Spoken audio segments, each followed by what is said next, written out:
Hello friends, आज हम पढ़ेंगे सीजीपीएससी मुख्य परीक्षा के प्रश्न पत्र 3 सामान्य अध्ययन भाग 3 छत्तीसगढ़ का इतिहास, हिस्ट्री ऑफ छत्तीसगढ़ के बारे में। इसमें सेक्शन फर्स्ट में यदि हम देखें, शब्द सीमा 30 निर्धारित है। 2 अंक के लिए प्रश्न पूछा गया है। पहला जो प्रश्न है, महाश्री गुप्त बालार्जुन का शासनकाल छत्तीसगढ़ के इतिहास का स्वर्ण युग क्यों कहलाता है?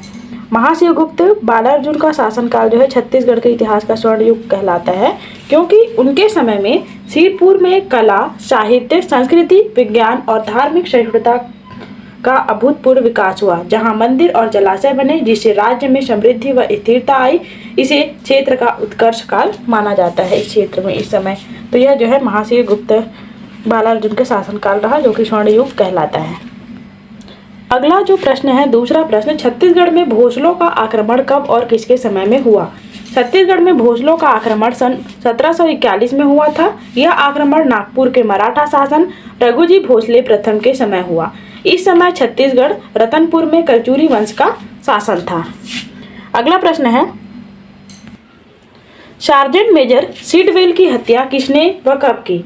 सार्जेंट मेजर सिडवेल की हत्या हनुमान सिंह ने 18 जनवरी 1858 को रायपुर छावनी में की थी, जो 1857 के प्रथम स्वतंत्रता संग्राम से जुड़ा एक विद्रोह था, जिसमें उन्होंने साथियों से मिलकर ब्रिटिश अधिकारी की हत्या कर दी थी, जिसके बाद उन्हें छत्तीसगढ़ का मंगल पांडे कहा जाने लगा। तो यह जो है की हत्या हनुमान सिंह के द्वारा की गई थी, जो कि छत्तीसगढ़ के मंगल पांडे के रूप में जाने जाते हैं। और यह घटना 18 जनवरी 1858 के रायपुर छावनी बोर्ड में हुई थी।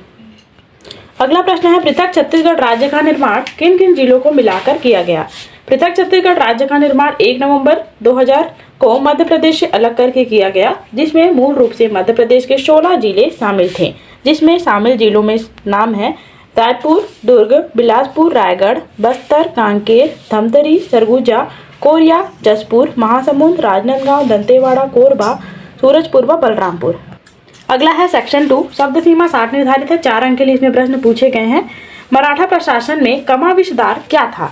मराठा प्रशासन में कमाविशदार प्रणाली राजस्व संग्रह और स्थानीय प्रशासन के लिए महत्वपूर्ण थी, जहां कमाविशदार जिले का प्रभारी होता था और राजस्व के साथ साथ व्यवस्था बनाए रखता था।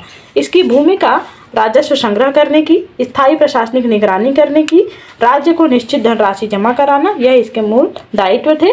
अधीन कर्मचारी जो इसके अंतर्गत कार्यरत थे, पटेल, कुलकर्णी, नौकर और अन्य राजस्व लेखा कर्मचारी इसके अंदर कार्य करते थे। तो यह जो है मराठा प्रशासन में प्रमुख कमाविशदार प्रणाली थी, जो कि एक राजस्व संग्रह प्रणाली थी। अगला जो प्रश्न है, दामाखेड़ा क्यों प्रसिद्ध है? दामाखेड़ा छत्तीसगढ़ में सतनामी समाज का एक प्रमुख धार्मिक तीर्थ है, जहां सतनामी समाज के गुरु परंपरा की गादी स्थित है। गुरु बालक दास जी का मठ यहाँ स्थित है गादी के रूप में। हर साल फागुन माह में विशाल मेले का आयोजन इस क्षेत्र में किया जाता है, जहां छत्तीसगढ़, मध्य प्रदेश, महाराष्ट्र और देश भर से सतनामी समाज के अनुयायी आते हैं। गुरु घासीदास जी के सिद्धांत सत्य, अहिंसा, समानता और सदाचार के प्रचार का मुख्य केंद्र यही स्थान है। अगला है सेक्शन 3, शब्द सीमा 100 निर्धारित है। 8 अंक के लिए इसमें प्रश्न पूछे गए हैं। बस्तर के भूमकाल पर एक टिप्पणी लिखिए। बस्तर का भूमकाल छत्तीसगढ़ के बस्तर क्षेत्र में 19वीं शताब्दी के मध्य हुआ। यह एक महत्वपूर्ण आदिवासी जन विद्रोह था।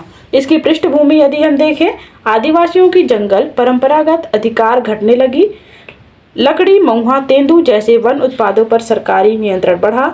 बेकार मजदूरी, कर वृद्धि और दमन ने आदिवासियों में असंतोष पैदा किया।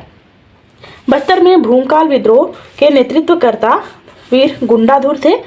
साथ में मुरिया, मारिया व हल्बा आदिवासी योद्धाओं ने भी नेतृत्व किया।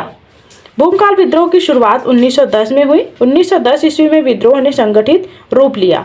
आदिवासियों ने घोषणा की कि उनका वन भूमि और संस्कृति पर बाहरी शासन स्वीकार्य नहीं करता। अनेक गांवों में सभाएं हुई और विद्रोह की योजनाएं बनाई गई। विद्रोहियों ने सरकारी चौकियों, कोठार, दफ्तरों और पुलिस कैंपों पर आक्रमण किया। दंतेवाड़ा, नारायणपुर, जगदलपुर और आसपास के क्षेत्रों में विद्रोह तेजी से फैल गया। तो यह जो है भूमकाल विद्रोह के संबंध में महत्वपूर्ण तथ्य। अगला सेक्शन है सेक्शन 4, शब्द सीमा 250 निर्धारित है। 20 अंक के लिए इसमें प्रश्न पूछे गए हैं। छत्तीसगढ़ में हुए प्रमुख किसान आंदोलन की विवेचना कीजिए। छत्तीसगढ़ का सामाजिक आर्थिक इतिहास किसान आंदोलन से गहराई से जुड़ा रहा। यहाँ के किसानों ने जमींदारी शोषण, बेगार, अत्यधिक लगान, वन अधिकारों के हनन, नदियों जंगलों पर प्रतिबंध और बाद में आधुनिक कृषि संकट के विरुद्ध कई बार बड़े आंदोलन किए। छत्तीसगढ़ में किसान आंदोलन 1910-20 की यदि हम बात करें तो इसका प्रमुख कारण जमींदारों का अधिक लगान था, बेगार व शोषण था।